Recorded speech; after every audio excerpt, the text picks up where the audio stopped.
Good morning, everyone. This is Dorothea from Airpost Creations 2021. So, I wish you all a wonderful Tuesday today. And before I start, I like to introduce a smoothie that I made this morning. It's almond milk and frozen fruits like berries, some strawberries, some blueberries, some wait a moment, raspberries, and a plum or 2 plums, an apricot, and some pineapple. It's all in there. So let me take a sip.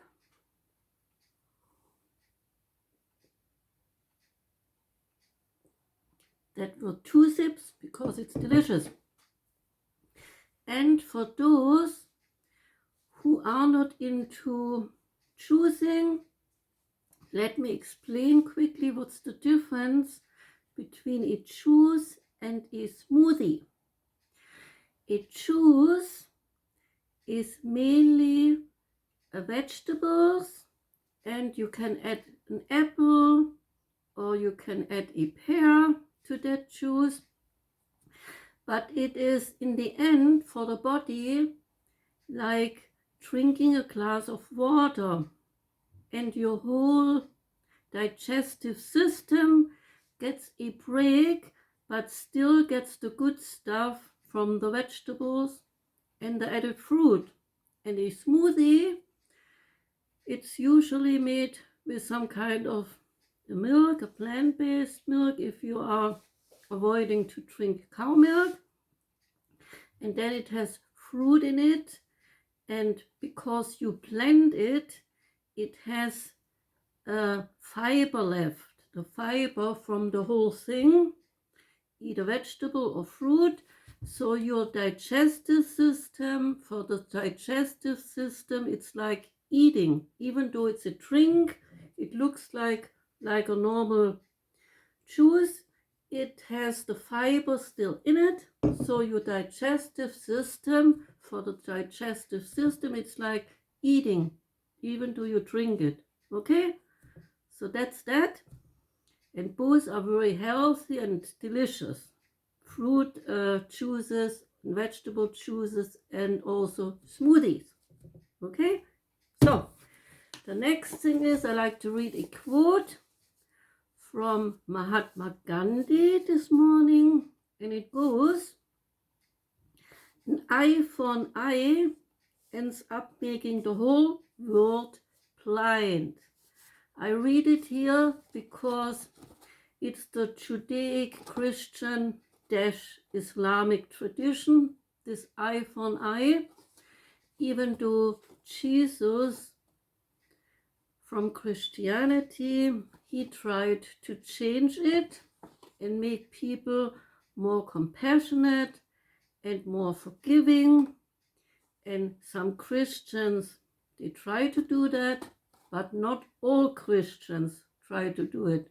Many Christians today, you hear them constantly repeating that phrase, an eye for an eye. If they get something in life that wasn't right, or they feel like they were not treated right, the first thing you hear out of their mouths is an eye for an eye.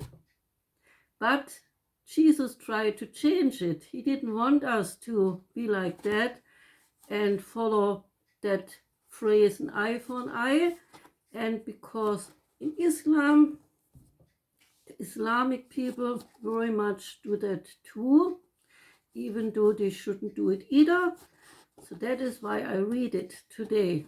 I like to bring it to our attention that it is not a very good way to change the world for a better world. If we all do that constantly, an eye for an eye, well then things cannot go in the right direction, and we cannot change the world for a better place, which we all hopefully like to do. Okay?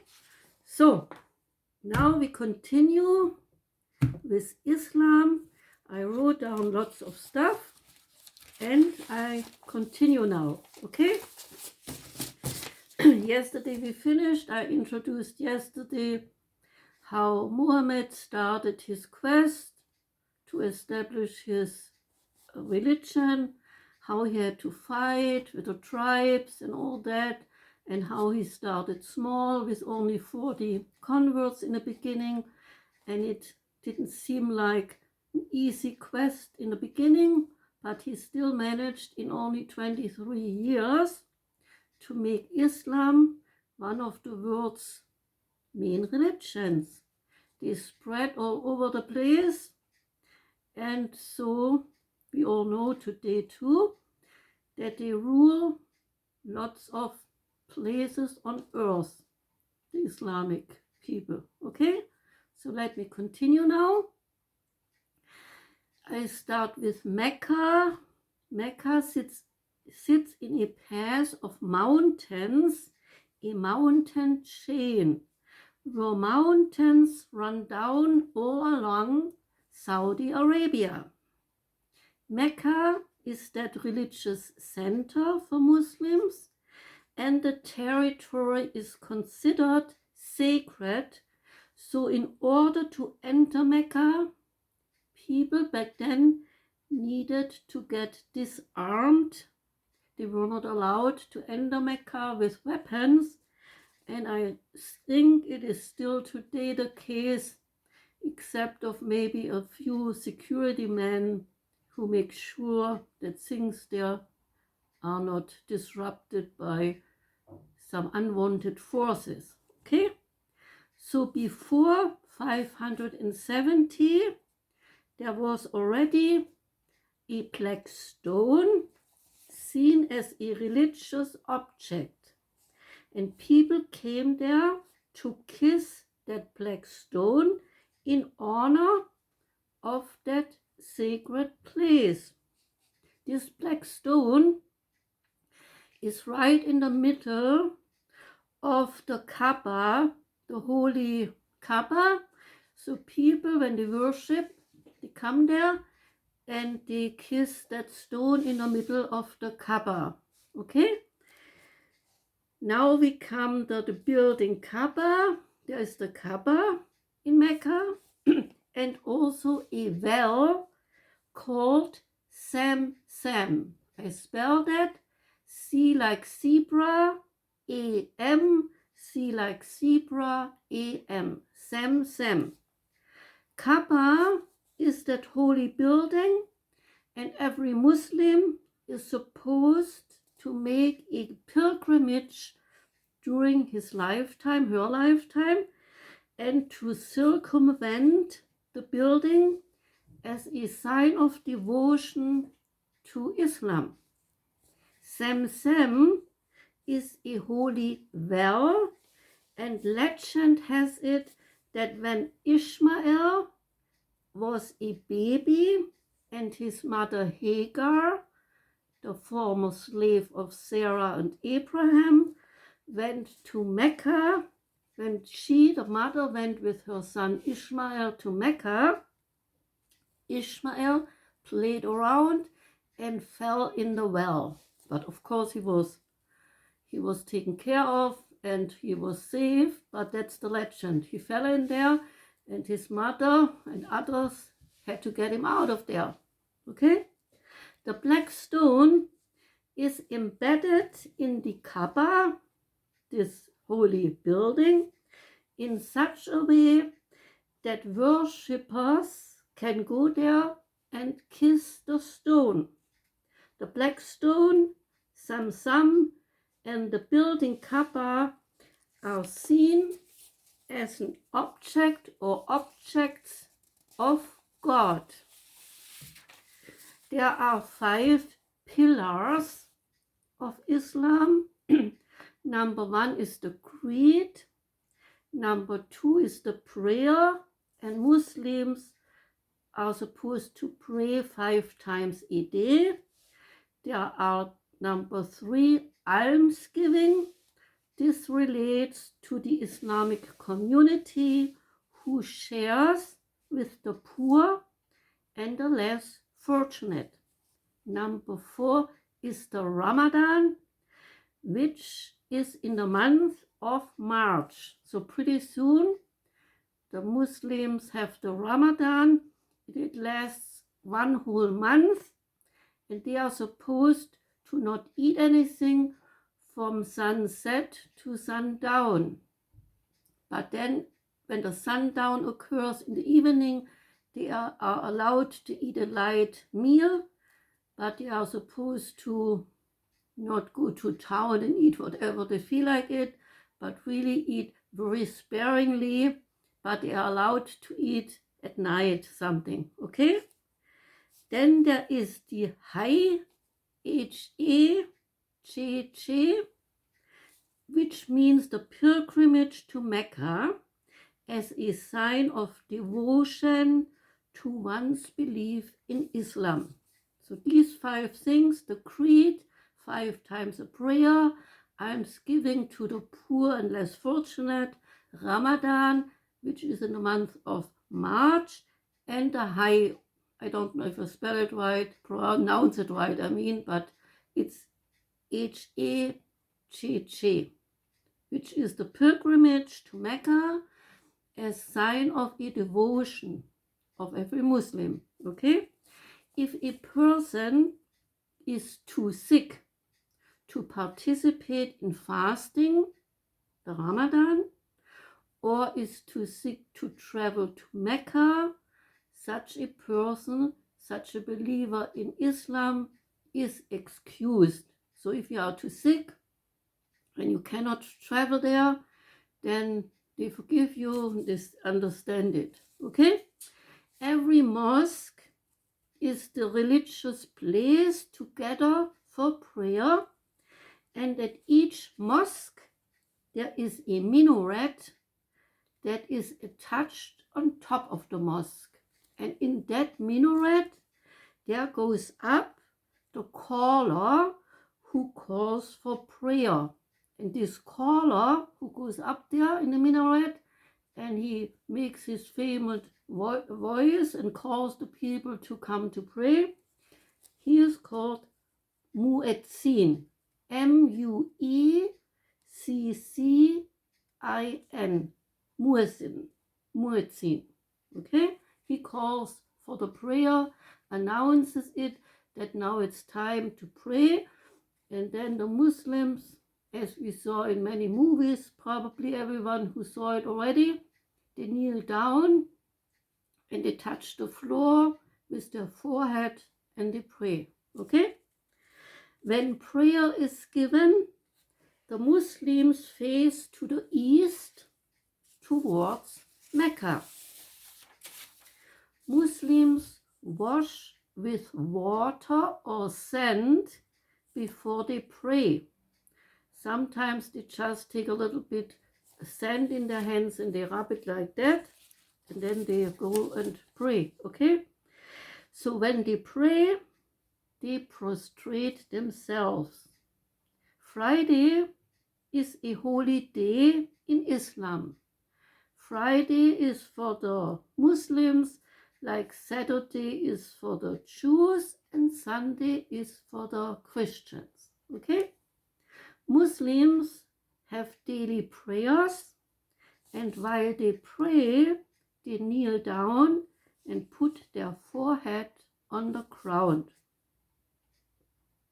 Islam is a very tribal community, and Muslim women have a certain standing in that community, while all non-Muslim women are seen in a different way for the believers of Islam, where we know that they look a little bit down on Western women because we have other rights, and they think we are not very decent. Things like that goes directly back to their upbringing and their religious schooling, okay? So Muslim women, for them, are kind of seen in a better light than the rest of all the other women, okay? Muhammad improved the standing of Muslim women in Arabia. He emphasized marriage, and he also emphasized that sex should be restricted to marriage. So in a way, this sounds maybe old-fashioned, but in a way he also protected women because he wanted them to be well taken care of, and through marriage they would be taken care of. So that was the thought behind it. Okay, polygamy is allowed in Islam, as we know, but yesterday I said 5 wives. I don't know why I did it. I read now the notes and it only talks about 4 wives. So I guess I wanted to give the Muslim men 1 more wife. Okay, so 4 wives. It's 4 wives, and all get half of the inheritance in case of a divorce. Marriage cannot be demanded by force. Not even a caliphate or caliph can demand a woman to get married. Well, I'm not quite sure if that is true, because we hear a lot of different accounts from different Islamic countries where women very well kind of get forced into something, but it wasn't meant to be that way. Originally, it was meant to be that women had a right to pick and choose themselves, and it couldn't be forced, not even by the caliph or the caliphate. Okay? So in the original sense, it was meant like that a woman could say, no, I don't want to marry that man, and she didn't have to do it either. Okay? Men have to set up an account, a bank account, so that in cases of a divorce, the man has money to pay out his wife or wives. He cannot just divorce her. First, there are efforts made for a reconciliation. If that doesn't help, then there can be a divorce. But a man cannot deal equally. If a man cannot deal equally with 4 wives, then he shall only have 1 wife. Today, sometimes women ask for a written statement where a man before marriage with them promises to have only 1 wife. So today, apparently, it's done like that. Some more modern Muslim men, they might agree when the woman asks him before marriage, I don't like you to have more than myself as a wife. And then when he agrees, he can sign a paper, and then it's what they both decide to do. Okay? But the right is still in Islam that a man can have 4 wives, but as we learned right now, he also has to have the money.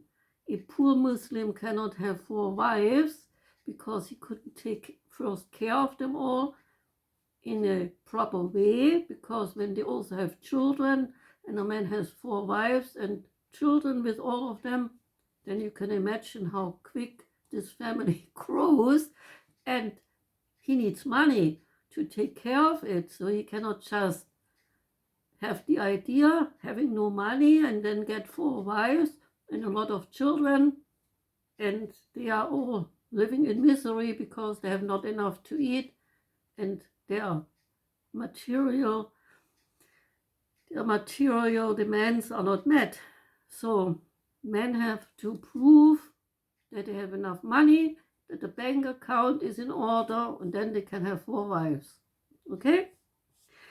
During Ramadan, the 1 month of fasting, which is in the month of March, Muslims don't eat from sunset to sundown. Well, well,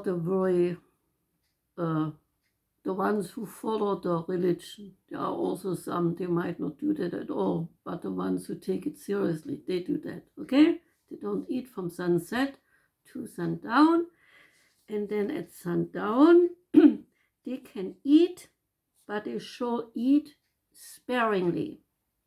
The fast is meant to clean yourself, and it is seen to help the religion because it teaches the Muslims to be thankful for the food, so as to be thankful for not being poor and being hungry.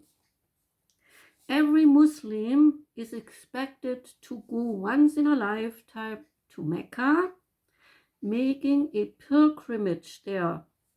And in Mecca, the believer should go around the Kaaba, where a person takes 3 steps fast and 4 steps slow. So they even circumvent the Kaaba in a certain way. That's also required for whatever reason. It has to do something with maybe meditate while they do it or something like that. Okay?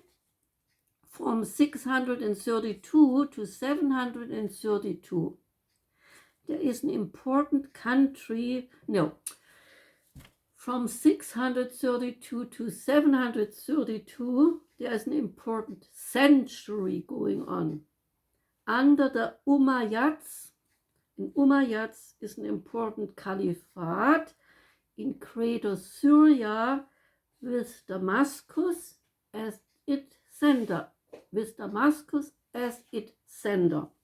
So there, under the Umayyads, an expansion takes place, not so much out of religious beliefs, but more so because of the Arabic imperialism. So the Arabs, they spread out and they want to get further countries to follow the Islamic belief. The regions of Medina, Mecca, Mesopotamia, Persia, Syria, Egypt, North Africa, Spain, as well as the entire Middle East, are taken by Islam in the Battle of Tours. The leader is Charles Martel, the grandfather of Charlemagne, the Frankish ruler, which ruled from 719 to 741. Spain now becomes the center of arts because Islam has a great influence on the arts, on architecture, and also Islam influences mathematics and science. Spain, together with Baghdad, now are the so-called cultural centers. The so-called Golden Age of Islam flourishes until 1200 CE, where Islam is the dominant force. In the Renaissance, Islam controls art, and Islam has a great impact on church art. The Quran or Quran and Hadith, Hadith, they are sacred scriptures of Islam. They have sayings and deeds done by Muhammad in these writings, so that the followers of Islam, when they read it, they are reminded of the deeds of Muhammad. Okay? The Quran has 12,000 words, written down, and wait a minute. has 12,000 words written down. In the Quran, there are 12,000 words written down, okay? And it's in the Arabic language. In Cairo, Egypt, is a most important center in the Western world for Islam. The oldest university is in Cairo, founded in 970, called Al-Azhar Caliphate, Al-Azhar University. This university was founded by the Fatimid Caliphate, Fatimid, F-A-T-I-M-I-D, Caliphate, where students are taught the Quran, the Islamic law, along with logic, grammar, rhetoric, and how to calculate the phases of the moon. Today, it is the chief center of Arabic literature and Islamic learning in the world.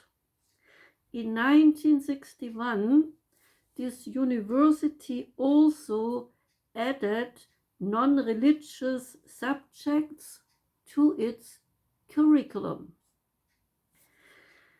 Islam has a terrible notion about hell.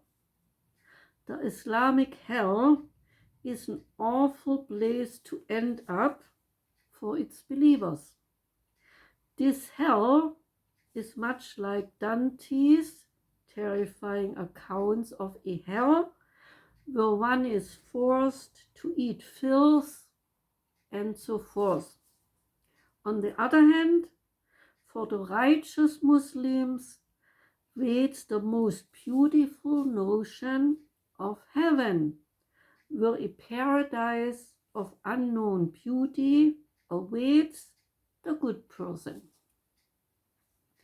The Sharia, the law of Islam, is similar to the Torah of the Judaism. The Sharia law of Islam was founded by Muslim traditionalists. Arabs don't want their wives to be appealing to other men, so they are supposed to wear a veil hiding their beauty. Muhammad is seen by his believers as a military man and a political leader. To Muslims, he is that ideal man, the finest man of a human being. Muslims oppose to deify Muhammad because that would set up another god besides God, which is the deadliest sin for Muslims. There are biographical stories about Muhammad, and they are called hadith, Hadith. These are seen as secondary source of the revelation, which relates to Muhammad being visited by Gabriel the angel, telling him that he should become the leader of the true religion. Okay? Quran is equal to Christian incarnation, the divine nature of Jesus. Quran is for Islam the divine sword and the divine law, having an everlasting existence. Quran is seen as God's eternal speech through Muhammad, who wrote it down. Okay, he was inspired by God while he wrote it. What lies behind and within the Quran is seen as eternal. All this gives it much deeper meaning and a much higher status than that of the Bible. Muhammad is for Islam the greatest prophet in the line of stretching from Abraham down to Jesus himself. Muhammad is also seen as the final prophet and as the seal of the prophets, the Khatam al-Anbiya. The Kaaba in Mecca, that cubical holy building, was built by Adam, the Adam from the Old Testament, the Jewish Adam, and rebuilt by Abraham, also from the Jewish tradition, and Ismail. That Ismail, that was born the firstborn son of Abraham. So the Kaaba was originally built by Adam, rebuilt by Abraham and Ishmael. So that is why today it's kind of a risky thing, and Jews are angered by the Muslims because the Muslims have taken the building over, and on the original holy site of Judaism, they built that Kaaba. They built that Kaaba right on top of the original sacred site of Judaism and made it their own sacred spot or sacred place on earth. And the Jews resent that because underneath are the foundations from Adam, Abraham, and Ishmael, from the Jewish religion. Okay, so here is another conflict, and it's seen as that. It's seen as a conflict, and Jews very much reject it, what the Muslims did. They don't think that was right, and so there continues the conflict. Of course, Ishmael, who was promised by God too to become a great leader, from that point they see it as the right, because, well, he was in a way, or is in a way, the true founder of Islam, when you follow it down in a logical way, how important he was. So that relates then directly to that event when Hagar gave birth to Abraham's first son. Okay, so that's the conflict. The Kaaba is set on top of the site that was holy to the Jews, and so the conflict continues up until today.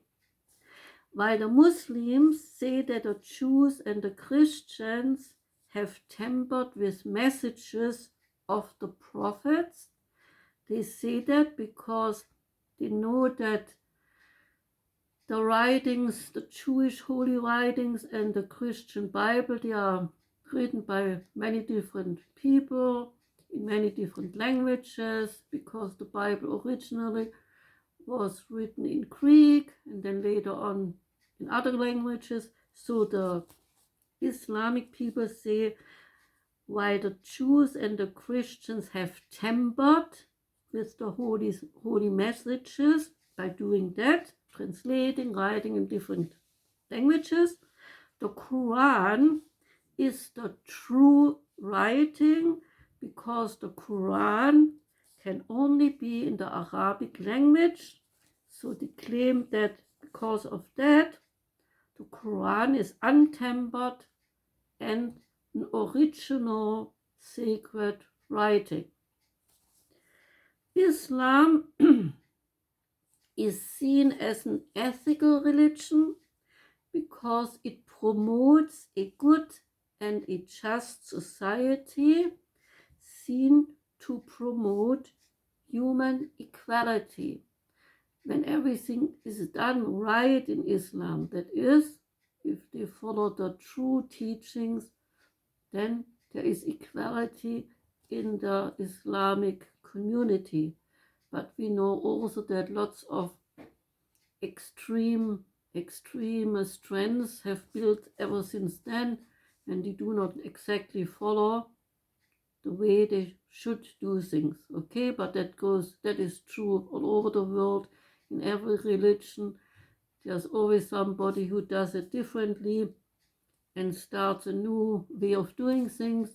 So that is not seen as a critique to Islam, what I'm saying here. It's just pointing out how things, when they are not ideally done, can merge from the original good way of maybe wanting to do something, and it ends up in a not so good way. Okay? The Ummah is the community of Islam, and the successor to Muhammad is called Caliph. So all the others coming after Muhammad, they are the Caliphs to Muhammad's importance. Okay? God is the creator of the universe, and God can be addressed through the rich notion of 99 names, beginning with Al-Rahman, the compassionate. So in Islam, Islamic belief forbids, as we all know, forbids a picture of their God. You cannot paint it. It's seen as a blasphemy when you paint a picture of God and you say, this is how I imagine God looks. You cannot do that. That's why in Islam they established a very wonderful art that they have, the art of the different well, how shall I call it? What's the right word now? I should have looked it up before I'm talking here now, but you know what I mean. They have these special paintings with the mosaics and all that. There's certainly the right word for it. I don't know it now. I'm sorry I didn't look it up, but you know what I mean. They have the mosaics and the special way of painting things, the beautiful art that they have.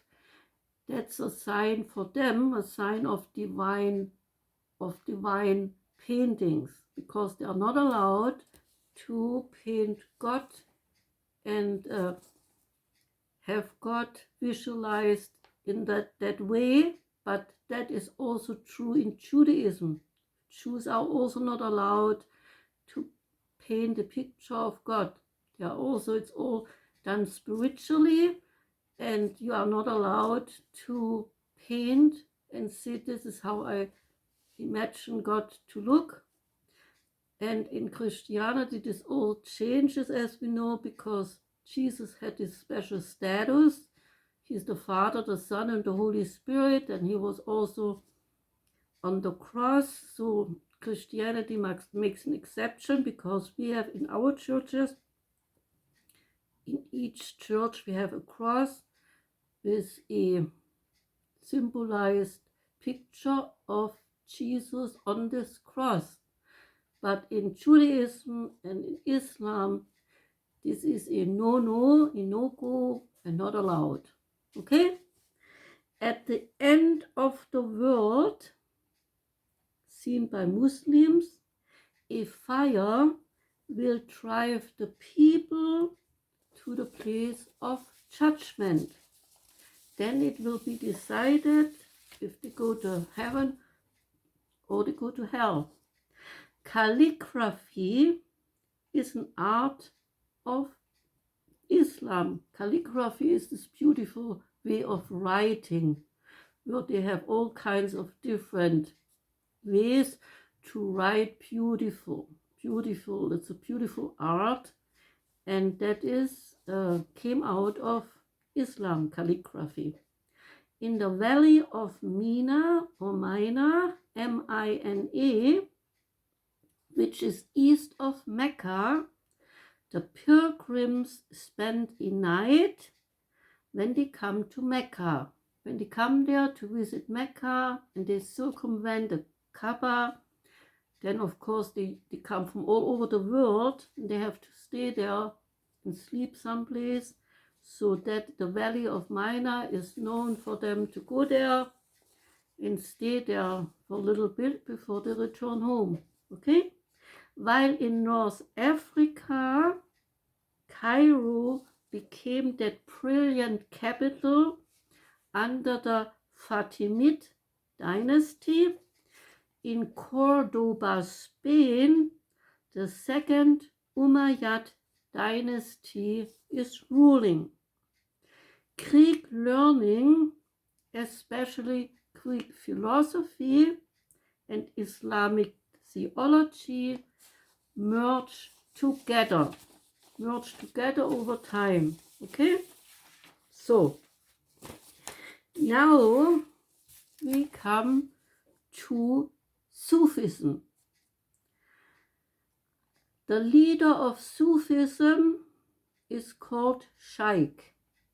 He is the spiritual teacher and the master. Sufism, Suf, S-U-F, means the coarse wool worn by ascetics. The coarse wool, W-O-O-L, that is worn by the ascetics. Sufism is a mystical contemplation where the dualism disappears. The distinction between me as the subject and God as the object. Sufism is the union with God. One merges with God, becoming God. Mainstream orthodoxy of Islam opposes the Sufis and the Sufism. They don't like it. The mainstream orthodoxy of Islam rejects Sufism because we all have seen the Sufis, the men with the white dresses. They have these long, white dresses, and they dance and they swirl so fast around that you think they must be dizzy in the head. But they learned that, of course, and they can do that without being dizzy probably in the head. Otherwise, they wouldn't be able to do it. But you know what I mean. These white figures with the white hats, and then they swirl around, and they have this mystical music while they do it. So these are the Sufis, and then the thing is called Sufism. But Orthodoxy Islam rejects it because I guess they don't like the idea that these men who are the Sufis, they claim to become one with God while they do it. This is probably why Islam rejects it, because they think that's blasphemy right there. You claim that you can meet God on a deep level like that. Okay, I assume it. I don't know if that is the case, but I could imagine that this is the reason why the Orthodox Islam rejects the whole thing, because Sufis say they give up the me, the subject, and become the God, the object. And they might not like the whole idea. The groups of the Sufis, they pledge to simplify life by engaging in meditation. This is comparable to contemplative Christianity and to Indian mysticism. The most famous Sufi and follower is Al-Hala. He was an admirer of Jesus. He said, this Al-Hala said of himself, I am the real Al-Haq, which means that he is the real God. And that was responsible for him being accused of blasphemy, and he was executed on the cross, just like Jesus, in 922 CE. So because Al-Halak said, I am the real Al-Haq, meaning I'm the real God, while he was in the trance and he did his thing, danced around and merged from the me to God. They said you are a blasphemic man, and they executed him on the cross. Sufis call themselves friends of God. There is a philosopher of northeast Persia named Al-Ghazali, and he gave up his post as a professor at the University of Baghdad to become a Sufi. I take another sip, I'm getting thirsty.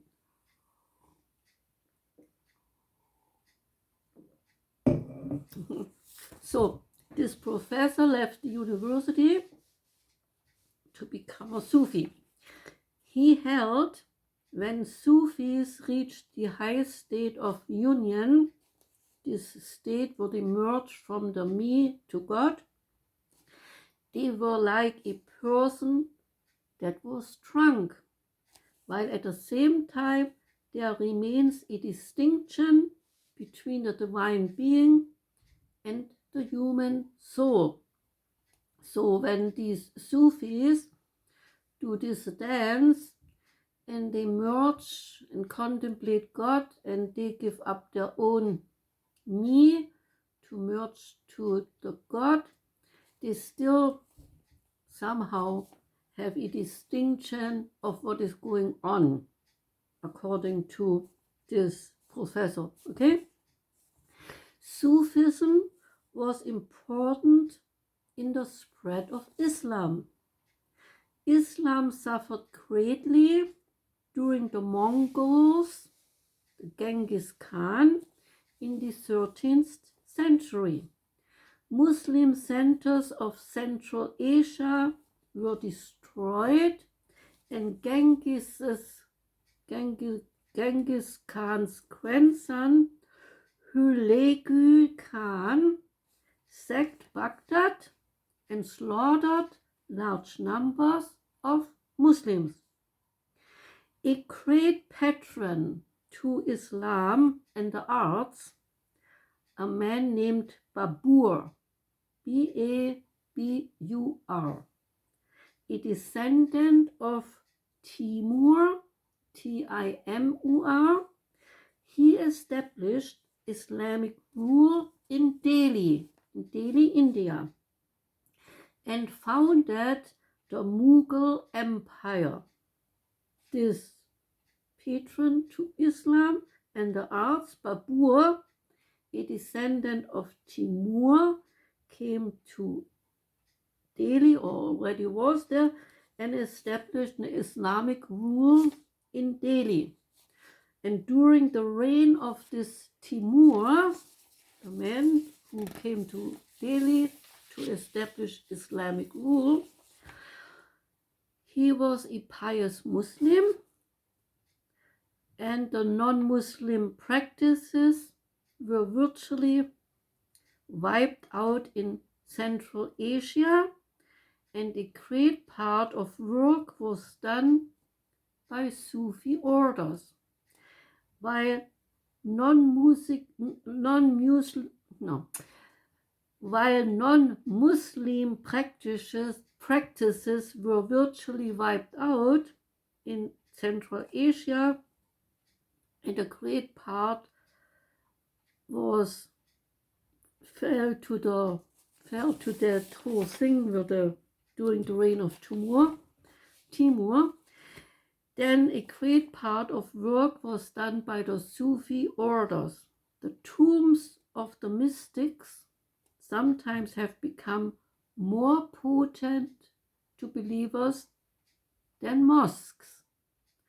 So, when they started the Sufi orders, their tombs, the Sufi tombs, became more important in showing your devotion than even the mosques. In Bukhara, for instance, the Naqshbandi order was founded in the 14th century, and the tomb of its founder became a famous place of pilgrimage outside Bukhara. Other orders, by introducing shamanistic practices, helped to bring the indigenous religions and Islam together. So, shamanistic practices helped to bring the indigenous religions and Islam together. Shah Jahan, the most creative Mughal and creator of the Red Fort and the Taj Mahal in Agra, India, did blend together Persian and Indian architecture. So this Shah Jahan, he built the Taj Mahal. Sufi orders were successful in missionary work because they were willing to move away in remote places. Sufis made use of Bengali and Tamil languages, and they also participated in the Bhakti style religion. Sometimes the Muslim wandering ascetics looked much like the Hindu ones. Nakedness and smeared faces and body with ashes, because while they walk around naked, they also have a kind of some covering by smearing ashes all over the naked body. For instance, Ibn al-Arabi is compatible to Hindu mystical tradition. So some of the Sufi tradition goes well together with the Hindu mystical tradition, because the Hindus have very deep meditative rituals, so they also become one with God. So this is why they go together well. The magnetism of Islam appeared to Hindus and to outcasts in India because it offered both devotionalism toward God and the promise of a better social condition. The influence of Islam also stimulated the growth of Sikhism, which is also seen as bhakti or devotional religion. Islam is seen as strongly anti-Hindu, and the Muslims were less favored by the British than the Hindu. Western science owed its initial impetus to Islamic sources through the transmission of Greek ideas and Islamic scientific developments to the medieval West.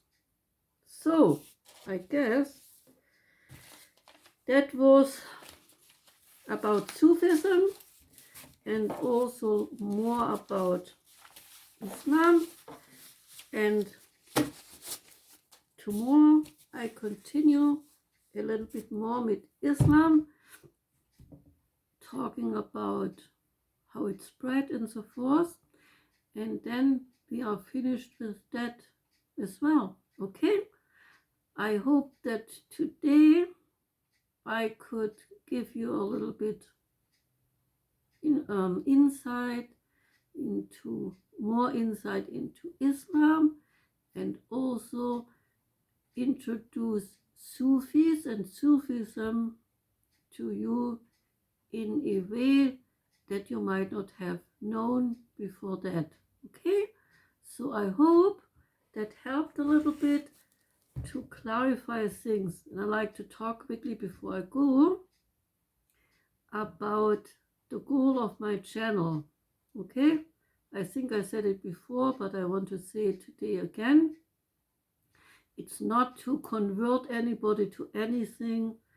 It's not to make a non-believer a believer. It's not to give you moral teachings about things, because I think I should do that or change anything. It's not meant for that at all. It's only meant for me, for my own self, why I do it.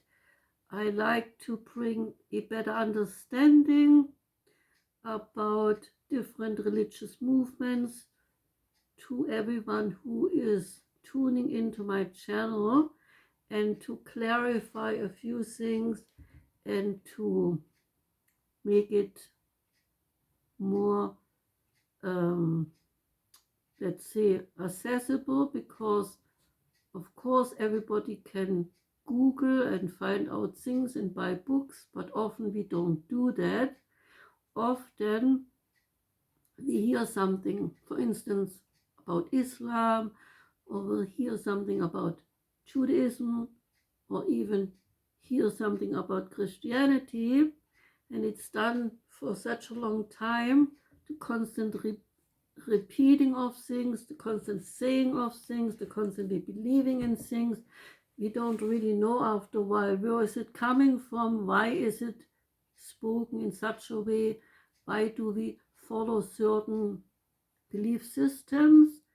Because we often do not question it why it came to be that way. And by introducing the different religious movements here on my channel, I like to change that and give us a better clarity, because, well, I did it myself. Before I studied world religions, I believed a lot of stuff just by hearing it from Christians, because I was brought up in Christianity, so I can mainly talk about that. And I heard things. If I heard it once, I heard it a million times, this thing about an eye for an eye and stuff like that. And I took it as a normal saying too, without questioning it much. I didn't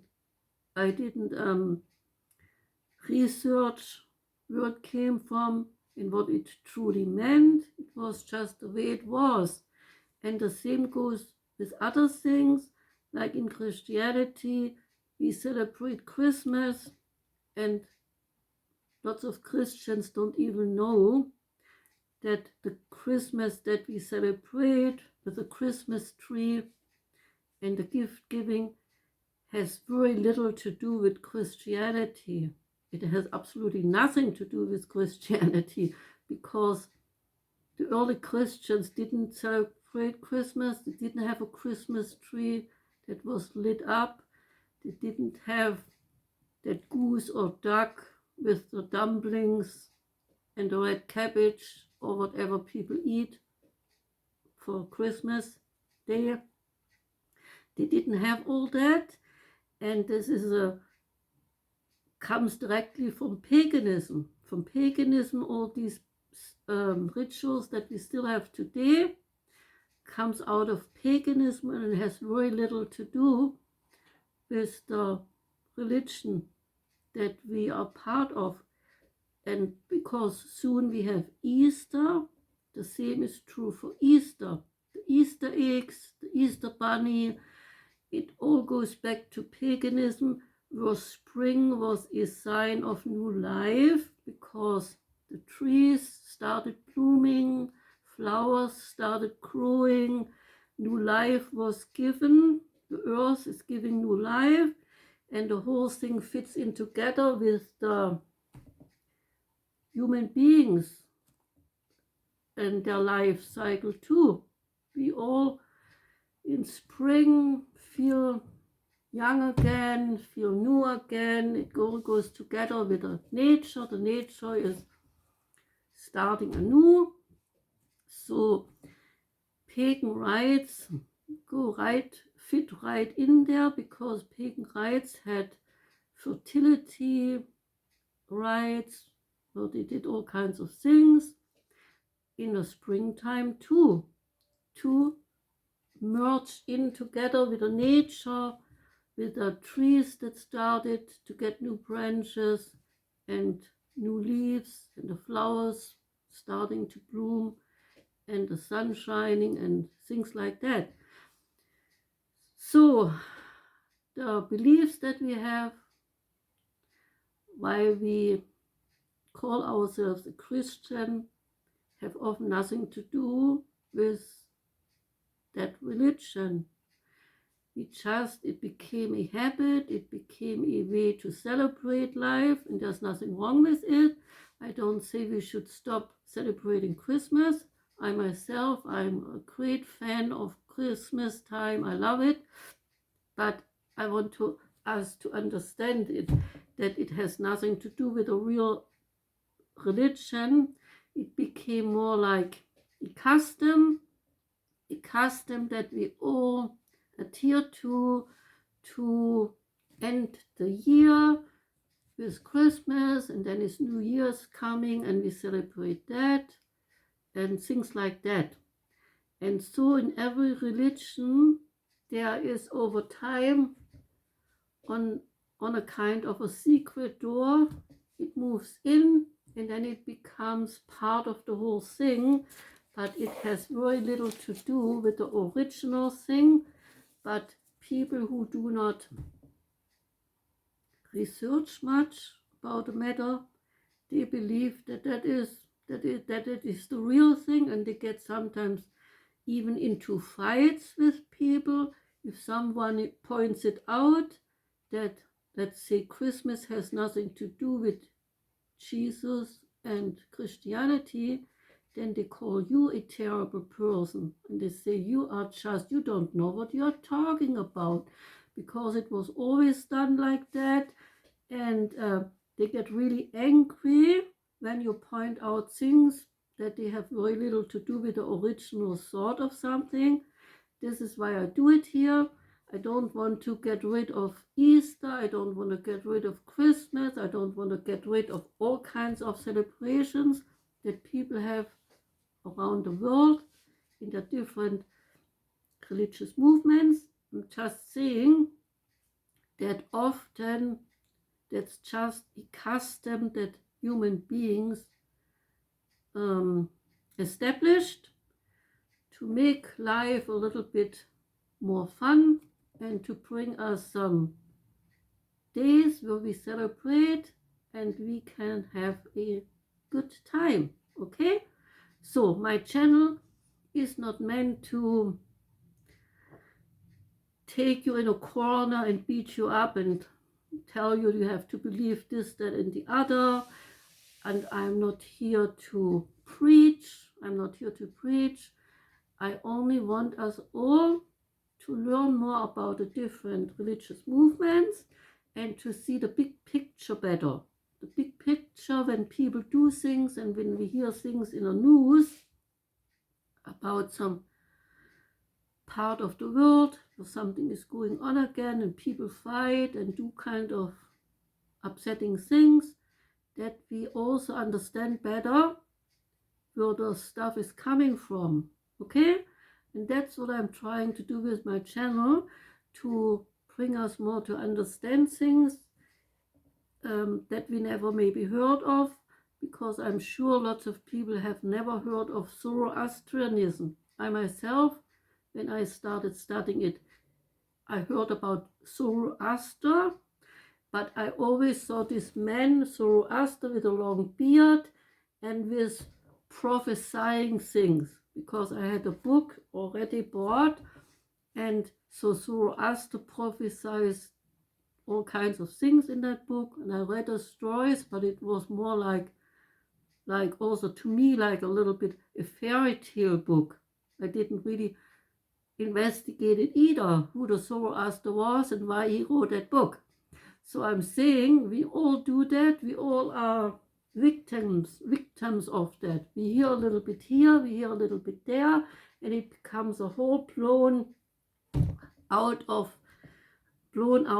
reality kind of system of a thought system, and we follow it from generation to generation because somebody is saying this, that, and the other, and we all then follow it, but we don't really investigate. Where is it coming from? Who said that? Did he really say that? Was it really meant that way? And stuff like that.